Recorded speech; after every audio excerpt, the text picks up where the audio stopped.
এ পেটে প্রচুর খিদা লেগেছে।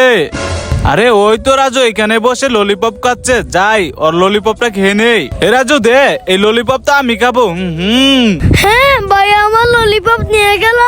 দেখ আমি লেন চিপসটা খেয়ে নেই। অনেক মজা। আরে ওই তো রাজু এখানে বসে চিপস খাচ্ছে, আমার তো ললিপপ খেয়ে পেট ভরে নাই, যাই রাজু চিপসটাও খেয়ে নেই। এ রাজু দে, এই চিপসও তো আমি খাবো। হ্যাঁ হ্যাঁ, আরে ভাই আমার ললিপপ আর চিপস নিয়ে গেল। ভাইয়া কিরে রাজু, কি হয়েছে? ভাইয়া, আরে ভাই আমার ললিপপ আর চিপস খেয়ে নিয়েছে। হ্যাঁ আচ্ছা রাজু, কান্না করিস না, তুই এখানে বস। আজকে আরিফকে দেখাবো মজা। এই নে, এই কলাটা খা। আজকে আরিফের কবর আছে। রাজু, এবারে এই কলা সলগুলা এখানে ফেলে দে। ওরে বাবা গো, আমার কোমরটা গেল।